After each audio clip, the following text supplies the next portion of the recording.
Perfect. So, hello and welcome to Amicus Recruitment's Roundtable series. My name's Jordan, and I'm your host for today's session. Today, I'm joined by three senior leaders and industry experts as we discuss strategies in which performance can be measured throughout your engineering team. We'll be discussing strategies that have and haven't worked, how remote working has shifted leaders' mindsets, and metrics taken into account to ensure each individual and the collective team is performing at its all-time best. As I said, I'm Jordan Hayward. I work for Amicus Recruitment. We're an IT recruitment agency, and the purpose of these events is to bring senior leaders together to learn and share knowledge.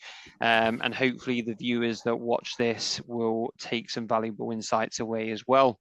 But first and foremost, I'm going to kick off with some introductions. So in no particular order, Raj, I'll start with yourself. Hi, good morning. My name is Raj Narasimmaraj, but then I go by simply Raj, much easier to say. So I started as a developer in the Valleys and came back and then moved to the technical and principal management position in the last 15 years. Worked in big companies like Workday, VMware, Okta, and then I worked as a couple of startups too, like Wayfront, which is acquired by VMware and things like that. Right now I'm looking for my next gig, so yeah. Perfect. And hopefully we can find you that soon. Yes. Perfect. Alvin, I'll come to you next. Thanks, Jordan. Nice to meet all of you all. A little bit about myself. I've been, for the last few years, I've been at Google for 14 years, actually. And prior to that, though, I did a bunch of consulting, worked at a couple of companies. I had my own consulting company for a while as well, worked at Virgin Mobile USA, got into advertising, and then I joined this company called AdMob, which was acquired by Google, and then over the years was running AdMob, and then in the last couple of years I've been running a team called Google One, which is a subscription business. That's what I've been doing. I wrapped up my time at Google a few months ago, and on a short break before I start my next journey. Perfect. And again, hopefully we can get you in that next position soon. But yeah, thank you very much, Alvin. And Randeep, finally. Hello, hi, I'm Randeep. I come from FANG side of the Amazon business. Been at Amazon ecosystem for 8 years, ex-senior director at Audible for 2 years, and head of music engineering at Twitch for 6 years. Before that, I was at Electronic Arts, where I was an engineering leader, building up the reliability engineering team and the data platforms, and also worked into the game studios, doing a lot of simulation. I'm a tech nerd at heart, so I still code sometimes when I get a moment. I have started somewhat my new opportunities, but I'm keeping it low right now until it's fully grown and established. So yeah. Perfect. Well, congratulations. And yeah, looking forward to see where you've landed. Thank you. Perfect. Well, thank you all for joining me today. As I said, and as you all know, we're going to be discussing ways in which you go about measuring productivity. I think over the last 4 or 5 years, it's been a wild market with COVID and going to remote working. Just the lean market that we're in at the moment as well, that companies are operating at. So keen just to understand some strategies that you have implemented to measure productivity, what has worked, what hasn't worked, and then we can go from there. But I guess the first area, let's just talk about maybe some common strategies or some go-to strategies that you individually have used to measure productivity within your engineering org or for individual engineers. Let's kick off. Let's start with Randeep. You were last to be introduced, so you can be first to kick off. Absolutely. So I think COVID has changed a lot on how we operate and do businesses, especially across multiple geographies. I did have experience previously, even before pandemic, to manage distributed teams, but COVID made it even more challenging because of different restrictions and all the things that came into play, but there were a few rules that I had in my mind before on how I wanted to lead the productive teams and then grow them. And the blessing in a disguise, when COVID started, I actually had to build a team from scratch and then also build the product for musicians at the same time. And both were number one priority because musicians could not do anything because of the lockdown. And the things that needed to be shipped 1 year from that date needed to be shipped yesterday. So that became like a very urgent task, and a lot of experimentation and things came into play. But the key thing was that I really focus on building teams that are passionate about problem solving. And that's how I build the foundation around the productivity of the teams in really having the complete visibility across what we are building, why we are building, and what will happen if our plans actually go as expected, and what will happen if our plans not go as expected. What could be our pivotal moments? And I like to really encourage a bottoms-up culture for my teams where every engineering leader, even within my org, is encouraged to make their full autonomous decisions, but they stay within the guardrails of there are goals, there are metrics to meet, whether in terms of the tech depth, whether in terms of the OE or whether in terms of the product deliverables. On the team by team basis, they're really different. On the product that for platform team, it's going to be different. For machine learning team, it's going to be different.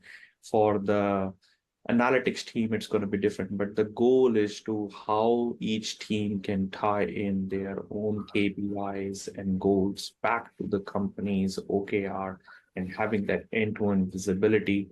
Every team feels the equity into that, but also have an equality into that. So those have been my principles on how I really drive the productivity. And then, yeah. Perfect. Just one thing on that. You mentioned, so during COVID, did you say you built a team from scratch? Yes. Yeah. Okay, perfect. What was the most challenging thing? Like, how did you set standards right from the off in a remote environment with people that you've never really met in person, haven't really had time to build that rapport with? You've interviewed them, of course, but how do you get them to pull in the same direction right from the very off and set standards right from the very off in a remote setting? Yeah, that's a very good question. So one of the principles of my hiring is I don't really look for very specific skills that the person really need to know Java or specific cloud technologies or specific languages. I really look for people who are determined to learn and grow, and there is an atmosphere of joint learning together. Like I want my team to learn from that person, but also the new person to learn from the team. And since I didn't really have the team, I actually leaned on other leaders to help me build the team with the interview process. And once the team was built, the report was basically, this is our goal for next 6 months, driving the complete visibility and then breaking it down into the milestones. And I trusted my team that within these guardrails, they will be able to make autonomous decision to grow. And of course, there were misses, there were hits, but the team was super mission driven and goal driven, which started right at the beginning of the hiring process. They were able to recoup those and actually have the deliverable. Our first deliverable got launched within 6 months, where we built the first streaming platform for musicians on Twitch, where I actually grew that business from $2 million to $100 million during the pandemic. So that was a very big achievement for the team. Perfect. No, I appreciate the response. Alvin, I'll come to you next. Okay. So I come from a company, right, where we are very OKR driven. So you have objectives and key results which are tied to the company goals, right? And that's what you're driving towards. Now, over the last few years, I've been managing both local teams, but also remote teams. So I got to keep that in mind as well, as to how do you balance all of that out while you're growing a team and working with remote teams as well. So those are the factors that come into play. But I think the key thing has always been, what I've seen is getting folks excited about what is that goal that you're going to be trying to achieve? What is that number that you're going after? And everyone fully into that, saying that, this is what we're going to be driving towards. We do hundreds of projects, but if you take a step back, right, there's about 20 projects or 25% of the projects that will lead to 95% of the outcome, or 80% of the outcome, I would say. And when you think about it, right, how do you make sure that those 25% of those projects you're running really tight, really effective, with clear goal and insight? So my strategy has always been, empower the team, trust that the team will deliver, hire the best in the first place, and then make sure that the tooling is in place so that you can measure the quality of what's coming out the door, right? Like, you want to get releases out, so is your test automation in place? But it's not just test automation, it's quality test automation that you're looking at, right? Are you hitting your key business goals? Is the entire team aligned on trying to hit that goals? Is the excitement around that, right? So that's what you're driving towards. And then lastly, right, when you get all of that right, also celebrate the wins, right? We work hard, we push on driving these goals, but when you do hit your goals, make sure that you spend the time to take a step back as well. And that creates a sense of, I would say, wanting to win together. And if you start doing that, right, then you start really moving the team forward. And that's been my strategy for the last few years. We've been able to really grow Google One from 10 million subscribers when I joined to 100 million, when I left. And it's a playbook that I've used where, focus on the things that matter and then let the team run, empower the team to really drive things forward. Mm-hmm. Yeah, that's brilliant. And I love the fact that you, like you said, you get people excited by the goal at hand. When do you go about doing that? Is that because I assume if you're hiring, for example, you're doing that in the interview, this is the goal, this is what we're all working towards and striving towards. And if a candidate joins you, they're usually on board with the goal from the off. Yeah. What happens if a few months in, they start questioning, or you do see like not a lack of motivation or like a lack of dedication? I'm trying to phrase it in a bit of a better way, like people may be dropping off with productivity and performance, and maybe their morale is dropping. How do you get them back on track to stay on task with the goal and excited by the goal?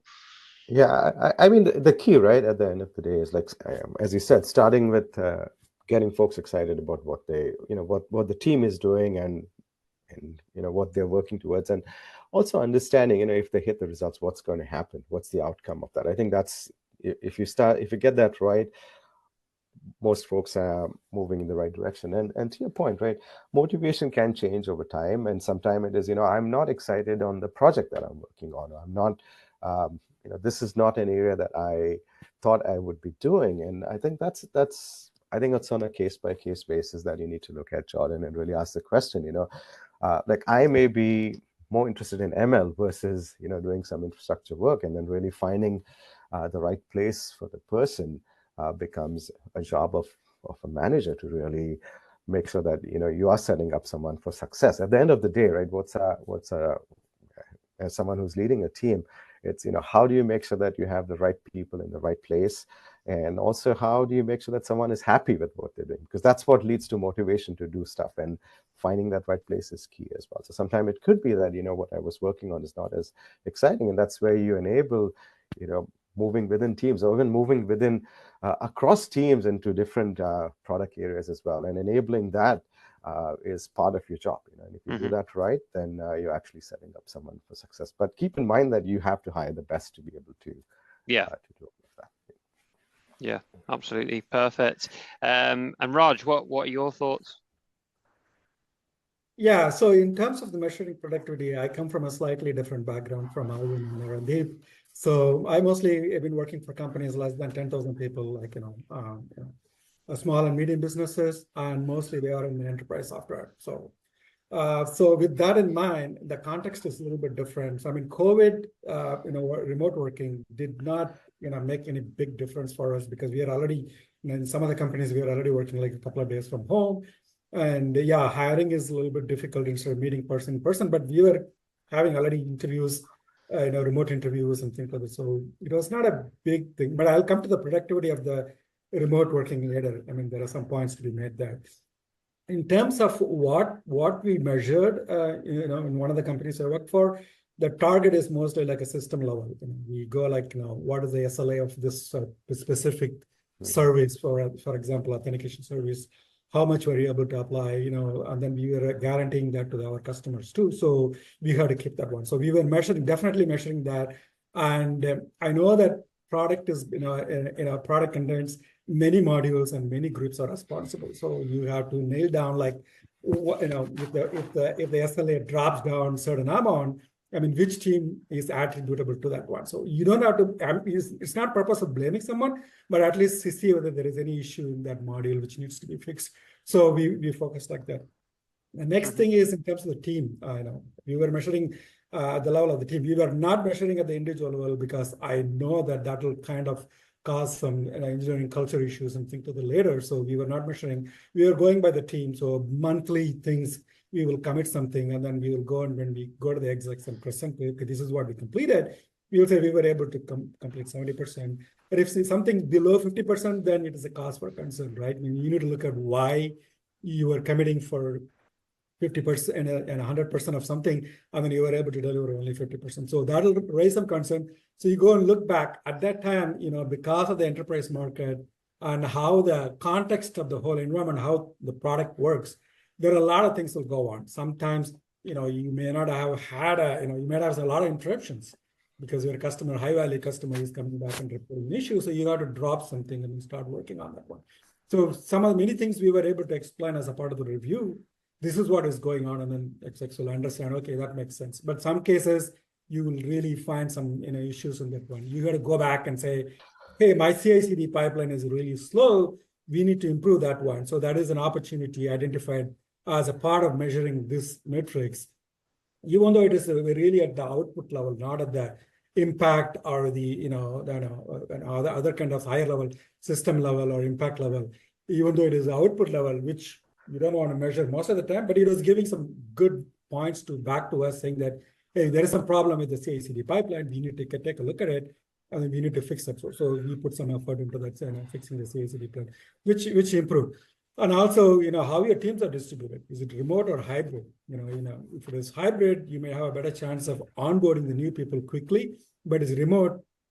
Still it is almost the same, but still you have to make a conscious effort to go and book a time in your calendar and, or send a Slack message and wait for the response. So they're all, there is some difference between, productivity in terms of remote and hybrid, but there are other advantages of working remote. For example, you're not commuting, you're spending 2 hours instead of commuting, you're at least at home working and things like that. So these are all the things which comes as a part of that one.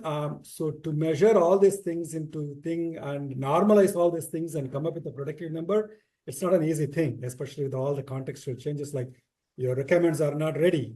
I started working on that. You change a shift in the vision and the strategy in the midstream. That's a new thing. Or your team is learning a new technology because we chose a technology which we're not used before. So that's going to affect a little bit of productivity, but it's going to improve the people's career and growth and things like that. So there are a lot of things involved. So I don't think there is one thing you can pull it, say, okay, you can measure this productivity by this one. You got to adjust for all these things and make a reasonable judgment and go with that. Another point is like, you don't want to make any secretive collection of data. You got to be really transparent with the people, because the moment if they learn that you're secretively collecting, your engineering culture is totally totally gone. So you got to be really transparent about, hey, we are collecting this information. We'll share it with you monthly basis. This is what is going on.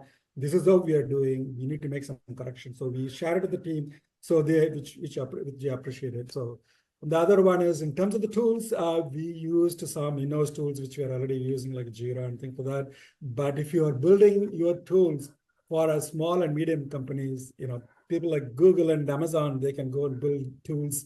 They can allocate team. But then small companies, we cannot afford to spend time in building. We would rather build the features than building a tool to measure the productivity. So we use the in-house tools. Some things comes packaged, something you need to do adjustments to collect the data and display it. So those are the main strategies which we used. Mm-hmm. Okay, no, that's perfect. And you've obviously touched on metrics there. It sounds like what you're saying is there's a lot of different variables, and it's kind of on a case by case basis. Do you or does anyone do you have any like benchmark metrics of what you use every time, or are you, like you said there, is it just on a case by case basis depending on what's happening within the team and project deliveries at all? Yeah, Jordan, I There think wasn't really a yeah. benchmark. Rather, there was a cutoff point, like a threshold level. I don't know how that in arbitrary it was it arbitrary? It's because of the experience of observing the teams for the last 1 year. We were able to, let's say, we were able to do 75% of our commits all the time. So and across the teams, you go around and look at that. So you were able to do 75. But there is a danger in that one, setting that kind of threshold, because people get used to that number and say, hey, we got 75%, we're fine. You shouldn't be doing that. At the same time, you got to make sure that it is already up. And also, there is also the behavior of the engineers also will start changing when they start seeing these numbers, because now the target has become meeting the numbers rather than meeting the good productivity and then giving out good software. So you got to be really careful about not stressing too much on the numbers. At the same time, giving some aspirational goals in addition to what you're committed, so that people are interested in working on it. Yeah. Okay. Alvin, I think you were going to say something. Yeah, John, like one of the things like I would add to what Raj was saying is, you have different projects that are running, and it can differ on, the kind of projects that are being run as well. For example, a research project could be very different from an infrastructure project or a platform-based project, right? So you can't apply one metrics to all. Rather, where I have anchored on, or at least my team has anchored on, is we've stuck more with the output that is delivered. Are we hitting on what we had wanted to achieve, and how are we able to do that in the time we thought it would land, right? Again, our focus always being in the top 25% of projects which we believe will drive the outcome. Right? Those are the ones that my program management team would track much, much closely. Raj, just to add a fun thing over here, right? Yes, even though it was at Google, we use spreadsheets. So that's what I did for running things. So it depends on teams. Some teams will use tools, some will write their own. My team used spreadsheets. It was much easier. We didn't spend time on building tools. Absolutely. How about you, Randeep? Would you disagree with that at all? Do you have benchmark metrics at all? I don't really use benchmark metrics because that actually kind of makes me put people into a bucket, and I don't like the concept of buckets. What I really believe and create the frameworks is around, are people able to grow? Are people able to make an impact, solve ambiguity, and grow themselves in their field, whether it's technically challenging, whether it's technically complex? So I make it more subjective driven than an objective. And secondly, it also helps to provide more visibility into what it takes to go to the next level, because that's a question that most of the direct team ask. Okay, what will it take for me to grow into the next level?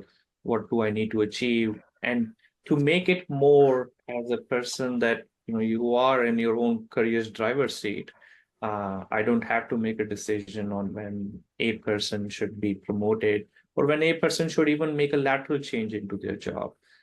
It's all about the person on making the changes and having that visibility into, are you able to solve the ambiguity in their job? Are you able to solve the complexity? And then using that as a metric forward for themselves to measure their own relative growth rather than growth within the team itself, because that actually helps establish their own strengths and skills and create a diverse and inclusive team culture rather than just race to compete against a goal.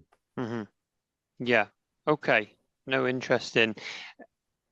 Inputs and outputs have briefly been mentioned there. How much emphasis do you and this is open to the floor, how much emphasis is put on one or the other, or is it a balance of the two? Like, do you look at what's the input a certain individual is making, and then, or are you measuring all on outputs? What's everyone's thoughts around that? Yeah, I can take that. I'll go first, rather. So inputs, things like number of hours worked and number of lines created, I think those metrics are like, you should never go by that one because eventually it's not going to solve any, customer issues or, whether really it is going to solve a customer problem, we really don't know. Sometimes it might, but sometimes it may not. So we really, so even story points completed to some extent, it's not going to be, even though we were using sometimes the number of story points collected, completed as a measure, it kind of tells you, what kind of thing is going inside, but it never tells you what is coming out on the other side. And so I would advise against using, even inputs or outputs, rather use the impact it is going to create, and is there changing the customer behavior, or rather use things like a system level, things like customer satisfaction. I mean, or do a survey and say, hey, how satisfied are the customers with this specific feature? You will get a surprising results from there, rather than looking at how many lines of code you generated or number of check-ins. I know some organizations do that one. That's it sets a very bad precedence. People start making more check-ins because of you're measuring the check-ins. It's not a good way to do that. Even the number of bugs fixed also can be to some extent, but if it is a customer related bugs, maybe it makes sense. But if it is internally generated bugs, you need to be a little bit wary about why that you really want to measure anything like that. So I would even measure the impact and what is it causing, how it's changing the customer behavior, or and I mean eventually it's going to show up in some kind of ARR or some in money amount, which is kind of very difficult to attribute to a specific feature, but you can see certain modules are doing better with the customers than in terms of sales and things like that, rather than the other things. And if you're going to hear from the customer support there are problems, it's very, very, very clearly you'll hear the message saying that no, this doesn't work. There's something wrong with that. So yeah, I would go by the impact rather than measuring inputs and outputs. Yeah, Jordan, I'm very much in the same boat as Raj as well. I don't tend to look at input metrics, right? I mean, hours worked, CLs or PR commits, people know how to get around those, and those are not as meaningful. I know some teams will look at that, but it's meaningless, is how I think about it. Rather, look at what you're delivering, right? That's where it comes up. Is what you're delivering high quality? Is it accepted well? If it's a consumer-facing product or an external-facing product, are your customers satisfied? What's your NPS score? Like, those are the things that will tell you, where it's driving towards. In our case, it was, are we hitting our subscriber numbers? So that was the impact that we were able to clearly see based on what we were launching. And again, it came down to, the quality of the launch more than, how many lines of code and stuff. So those are things that I would not look at. It was more like, what was the outcome? Yeah, no, absolutely. And how about you, Randeep? Would you agree as well? I agree with that. It's a very simple thing, right? When we are trying to hire somebody, do we want those things to be mentioned on the resume? The answer is no. We only want to hear about how much needle you have moved in terms of either revenue or impact or deliveries or the goals. Nobody really likes to mention the number of Jira points or the number of check-ins you did.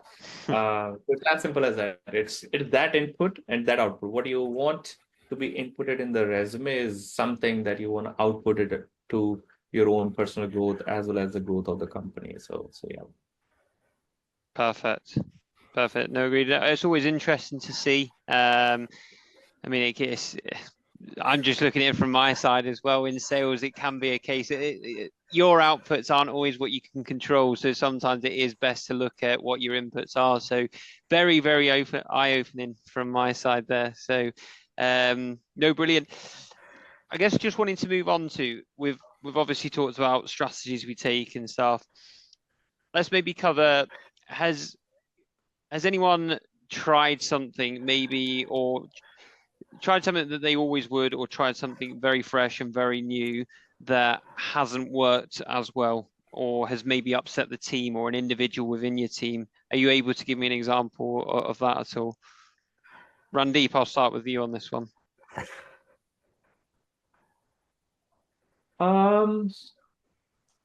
I think one of the strategies that have really worked for me is driving visibility into what the team is working towards, and having some control over that destination.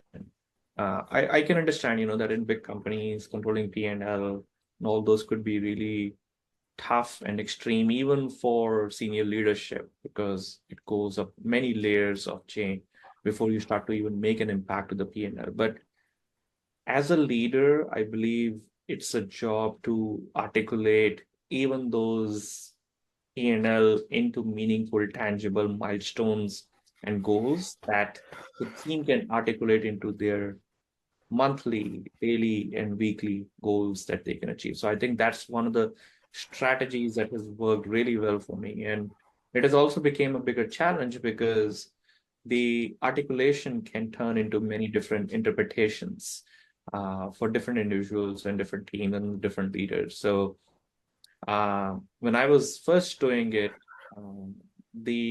every team became their own interpretation of a specific goal that I had set up. And then teams started creating their own roadmap and strategies around it. Became a challenge. It was a learning for me where I could have done a better job in providing guardrails to make sure that the teams stay within their specific framework to define those goals for themselves. Like I was saying earlier, that there is an equity in it, there is equality, but there's also the sense of protection and ownership that I wanted to grant in this. And that's what I learned over the period of time, is having a framework can really help the team grow effectively and also give them that level of autonomy to make significant impact, not just within the org, but actually grow even outside of the org and go up to the industry level. Mm-hmm. Okay, perfect. How quickly did you identify that was a challenge, and you probably needed to do you probably needed to create that framework? So one of the things I actually ask all my teams is any feedback you have for me, and it's the primary question in any one-on-one that I do, whether with my intern, whether with my director, whether with my managers, or anybody in my team. That really helps an open dialogue to the team really express their strengths, their concerns, their learning moments, and how they're approaching certain problems. So during one of the conversations, one of the managers was telling me that they have built this goal for the team to solve migration of one database to another database. And I was like, well, we probably don't need that because that's not exactly the goal that we were thinking about. But then the interpretation was like, well, we need to do migration. So this could be very useful because we want to drive security and maintainability in our system. Well, not really. We can find other easier targets to win. But that opened up a dialogue. And I was like, okay, well, maybe I was not clearer enough in creating that vision and setting up those frameworks on what a achievable goal is and what a goal is not achievable. So yeah. Yeah. Okay, perfect. Alvin, how about yourself? Any horror stories? No horror stories, but I can talk about some pivots that I've had to do, John, especially when taking on a new team or joining a new team, right? One of the things I always look for is, you have multiple teams and multiple sub-teams, right? And everyone driving or working towards the same higher level product objective, right? And if that's not lined up properly, then it gets harder to hit the business goal, basically. So one of the first things I look for is everyone moving in that right direction, in the same direction, I would say, because if that's not happening, then you're achieving something, but you're not necessarily achieving what the business wants to achieve, right? And those are the pivots I've had to do, is if teams or sub-teams are not exactly driving towards a larger outcome, right, then turning that around a little bit so that it's moving towards the right direction. And that's where like this whole objective OKR framework comes into place, where, you know, everyone lines up against that, and then there's a trickle down effect, and you understand how you or what you're doing or what the team is doing ties into that aspect. So that's one part I've had to do, and I think that's helped pivot stuff in the right direction. And then once you have that going, right, then you start thinking about, you know, product quality. What are the different things you need to invest in? Like you're looking at test automation, so because then you can start increasing the velocity and stuff like that. And again, when I say test automation, you're looking at quality-based test automation, not just for the sake of looking at coverage, but, you know, coverage that's meaningful is more important, right? So those are the things you look at. And then the third aspect is, you know, how do you think about it from an external perspective? Are customers satisfied? And that you can measure by CSATs and NPS score. So that's the framework I've used. But the key pivot being, you know, is everyone lined up against the larger business objective, which in turn ties into the product objective, which ties into the company objective, right? So that's how you kind of. So those are the pivots I've had to do, but no horror stories as such. Yeah, that's good. When you're saying when you look at externally and how does the customer see it, how do you go about doing that? Is that like a feedback form with customers? Is that just gathering generic feedback from them? And then how do you communicate that back to the team? Yeah, I mean, like when you do a new launch, right? I mean, you estimate, you know, that this is what you're going to get out of, say, a feature launch and stuff. And then you check to say, you know, are you actually getting that kind of adoption that you thought you would? Sometimes it's direct. You can get that, you know, directly by seeing the usage of the product. But sometimes you have to do indirect mechanisms, like which is different surveys and forms that you can pop up, you know, all over the place to get that kind of input. So we have used both to try to measure the satisfaction. But over time, you do want to see that moving up, you know, in the right direction. Yeah. And sometimes it just takes time. You know? And sometimes it's also a question of iterating on the product till you get it to a point where you start with something and then you iterate till you make it better and get it to the point where you want it to hit a certain number that you're aiming for. Yeah, perfect. And then Raj, any differences from a non-FANG perspective? Yeah, a couple of them. So remember, I was telling that we were measuring the monthly what we call as the features, which is getting completed by the end of the month. We realized that, you know, it's not going to do anything to the customer, because one of the questions we will get in that one is like, what did the customer get out of it? And sometimes there is no answer to that one. So we realized it's a wrong thing to track things like the features. Rather, you want to focus on what is the customer is going to get out of that? What are the customer facing problem you're fixing it? So we switched that, you know, the paradigm towards that one. And we started seeing, you know, start coming up with the OKRs and what is the impact it's going to make to the customer. So that is one of the biggest pivots. You know, removed the whole the monthly, you know, the exercise of, you know, meeting some, you know, some task and things like that. The other one was like, we were also finding that, I think Alvin briefly mentioned, that is also about, in addition to the product roadmap, you should also have a technology roadmap, because you're going to collect the tech debt over a period of time, and that we clearly had some indication that was slowing down the developers, and we repeatedly heard from the developers saying, hey, this is slowing down. So we deliberately, as a part of the yearly planning, we allocated some amount of resources just to address the, you know, in collaboration with the product management, just to address the technical debt. We were allocating some resources, and we were making some roadmaps around that one. So those are the two shifts which I believe is a good shift, good shifts, and with good pivots and going in the right direction, so that everybody start thinking, you know, once you move from the task-based, goals per month, everybody start thinking about, and every developer, what is it's going to do to the customer. So they have to answer that before it comes as a part of the monthly goal. So I think that is a big shift. So yeah. Perfect. How quickly did you pick up on that? Especially the first one, where you were obviously saying that it was just measured on how many features you were completing by the end of the month. How quickly did you pick up on? That's probably not the best way to measure it. And how did you go about picking up on that? Was it just the awkward silence when the question got asked? Yeah, so, you know, you hear that you hear that 2 or 3 times in a month or in a quarter, then you know that you have to do something. So it took us some time, and also cross-org, we had to work with everyone, because you cannot just change one team and say, okay, we are going to do that. You have the you have the power to do that one, but you want everybody to get aligned to that whole thing. So it took about I would say like 6 to 9 months to make the company-wide changes, and then set the goals and define what are the priorities projects, and then everybody is completely aligned with that now.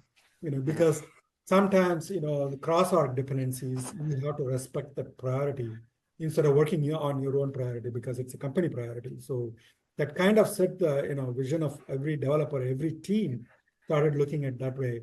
And then the managers don't even have to tell the developers, hey, reject that, stop that one. They look at the priority themselves and say, oh, this is a lower priority, I'm not going to work on that. I'm going to pick up this one, which is higher priority for the company, and somebody's asking for that, or we need that. So it kind of democratized the planning to the lowest level, which is always a good thing. Perfect. No, that's brilliant, and thanks for all the insights. Alvin, I'm going to come out to you with this one because you mentioned obviously you've managed both hybrid and remote teams, and I think like everyone probably has here. But what's the biggest challenges when it comes to, well, it could be both. For me, though, from the way I'm visualizing it is when you're in the office, you're in a hybrid setting or on site, you can have quick conversations over a desk or at the coffee machine. That's not as easy when it's remote. So for me, the biggest challenges would be remote working. You don't want to be seen as you're checking in too much, or you crossing that line of micromanagement. So yeah, what challenges have you had from a remote perspective, and if you've got any from an on-site perspective as well? I mean, just to a large extent, and I think all of us have gone through this, especially going through 2020, 2021, and COVID, right, where everyone was remote. You've had a flavor of whether you're managing remote sites or not, you're forced into that situation. And I mean, what things that I saw over time was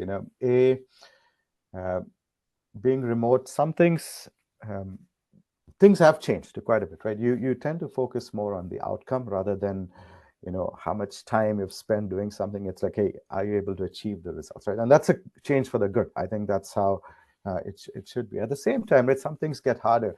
Like earlier, when you're all in, everyone's local and at work, you can just turn around and have a brainstorming session. So now you have to create the mechanisms for doing those sessions, right? So I think that becomes a concentrated effort that you need to put in as to how do you keep that spirit of brainstorming alive so that you can keep moving the product forward. How do you think about communicating in an environment where everyone is remote, right? And sometimes you have to communicate. I think you bring a good point, Jordan, which is the balance of micromanagement versus making sure that things are happening. And I think it's a skill to some extent, right? You don't want to overstep. And I think that's where it's important to make sure that you have a team that you can trust. And I think that's where goal setting is important. Being very clear on what the goal is, what's the outcome that you expect, and then trusting that the team will deliver on that goal, right? I think that's important as well. And then putting the mechanisms in place so that you can unblock the team. Another factor when you start thinking about remote is, what is the setup of the people who are working? People are working from home. Are they, is the environment conducive for being productive, right? And some companies have invested in, buying the right environment or setting up the right environment where folks can. And I think that matters because now there's a fine line between, working from home or being always on, and how do you kind of break that, right? So those are the things that the last few years is what I had to deal with as we were going through COVID and different scenarios. But at the end of the day, right, it comes down to being very clear in your communication as to what's expected, not focusing so much on the input metric and how much time you spend, but more on what is being delivered. Making sure that the team health is fine, because it's a hard environment, right? If you're working from home, it leads to isolation. How do you keep a check on that? How do you make sure that you're still tied into the company culture and you're creating an environment where all are part of this organization, right? And that's where virtual meetings come into place, while also balancing out what's the level of communication, what's the level of check-in you want to do while not micromanaging as well. So those are the factors that I've had to think about and address in different ways. It was a good learning exercise for me as well, John. There was no one way, but you try different things and then something sticks along the way. But I think the key was trusting the team and being there for the team. Also having open communication, knowing that the team could reach out to you, and setting that expectation was also important. Perfect. Randeep, anything to add? I think Raj and Alvin covered pretty much everything to it, and plus one to the open communication.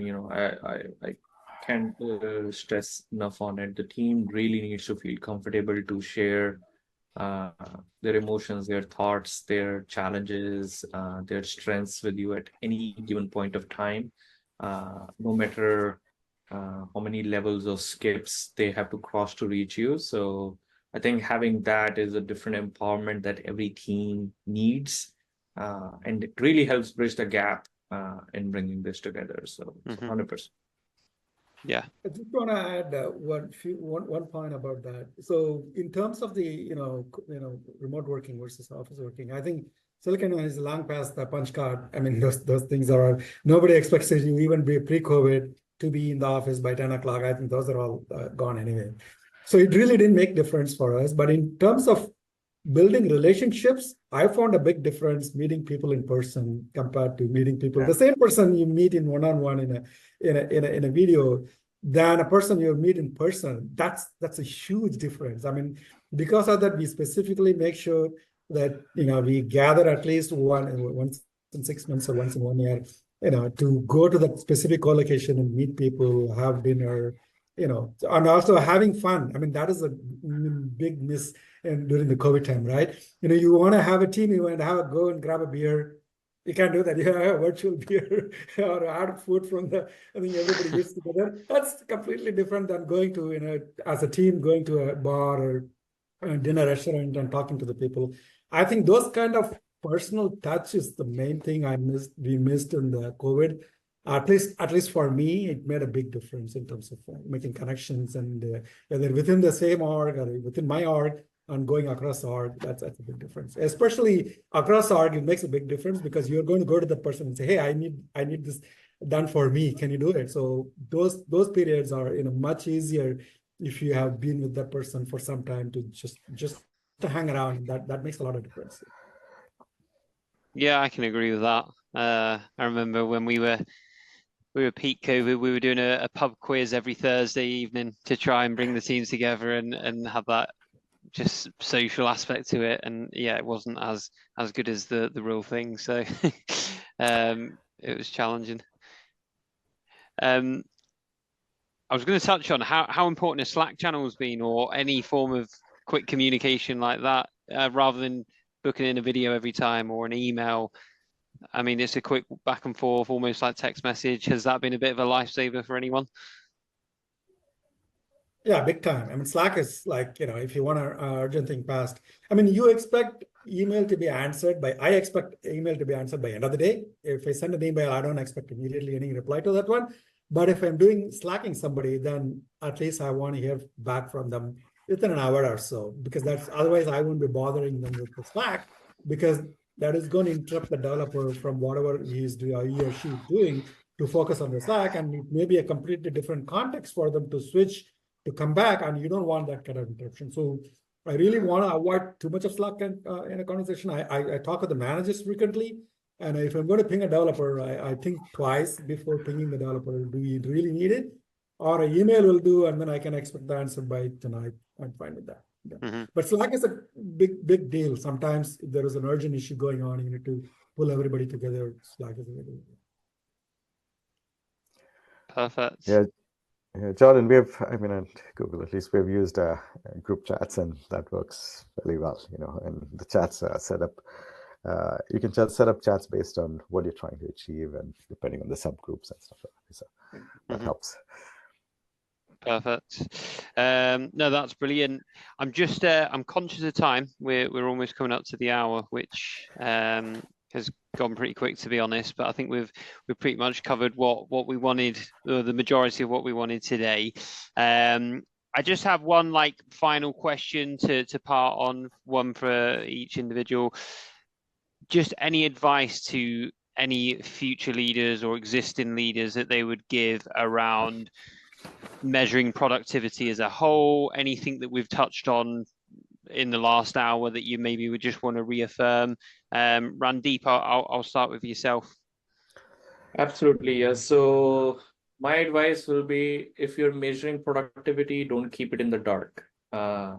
Keep it open for the person or the team that you're measuring productivity for. At least have them have the complete visibility on what is being measured, how it is being measured, and why it is being measured. That's the number one thing I think can really help in earning the trust of the team and also driving an open communication dialogue on it. And I think that's where major gaps around productivity happens. It could be like, oh, I'm doing great in my team. I'm solving all the Jira bugs. Well, guess what? Jira bugs is not a priority for me right now. I'm measuring you on some other criteria. So having that gap is a result that it means you're not being honest and visible with your team or with your direct report, is something that I will highly recommend. Is don't keep it in the dark, keep it open. Perfect. No, I love that. How about you, Raj? Yeah. For generally identify what metrics you want to measure. It may be different for different teams. It's not the same. You cannot just take a template and apply for every team. So you need to know what do you want exactly want to measure for a specific team. And don't go overboard. Collect. Keep it simple. Too many metrics is going to take your time in analyzing and presenting, and it is not a good idea. So keep it simple. Don't do complex measurements and things like that. And also, you share the findings. I think Randeep was pointing, share the findings, because you're being open and you're sharing that, and you know exactly what you're collecting. And have a trial period before you start sharing, about 6 months or so that you found out, removed all the bugs in the collection, and then you kind of have a good numbers to share with. Because if you start early and if it is wrong, you lose the confidence of the people who from which the measurements are coming. So you need to be careful about that. And do not attempt to measure the individual productivity. Don't use it as a performance measurement evaluation tool. It's always, there are a lot of complexities in software development, and then you cannot just put that. Rather, I would go by what Alvin was saying: set the goals for the individual performance so that they're meeting, rather than measuring a productivity through this kind of metrics and stuff like that. Because if you start doing that, people will start making their changes according to the numbers. And you also, you kill the engineering culture in the company. So you don't do that. Mm-hmm. So those are some of the things I would advise. Yeah, that's perfect, and absolutely love those insights as well. Alvin, to wrap it up. I'll just add to what Raj and Randeep said.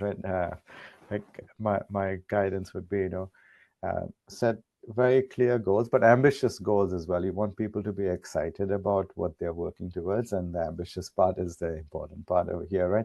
But also set expectations, right? Why it's needed, and how the criticality of it, and how it ties into what they're doing as well, because everyone needs to understand how what I'm doing ties into the larger goal as well, right? And once you've got that across, right, then invest in the infrastructure, invest in the tooling, invest in whatever that's needed to empower the team to actually achieve that, and unblock them, trust that the team will deliver, and let them run as hard, as fast as they can. But also celebrate successes, right? It's important that when you hit your milestones, you can all celebrate together, because success breeds more success. And that's how I think about it. Yeah, absolutely. I think celebrating the small wins is massive, especially in the market at the moment. There's a lot of negative things out there that are happening and have been over the last couple of years, and it's easy to forget to celebrate the small wins and the internal wins. So yeah, love that as well. But that kind of concludes the discussion today. I'm sure we could have covered a hell of a lot more and shared a lot more insights, but I think an hour on Zoom is more than enough, and I appreciate everyone's busy, so I don't want to keep anyone any longer. But Raj, Alvin, Randeep, thank you so much for taking the time to prepare some answers and come with some really valuable insights. I'm sure everyone that watches this after will take some small nuggets of information away to then go and implement into their own day-to-day. So yeah, really appreciate your time. And yeah, if you're ever interested in participating again, you've got my details. Please just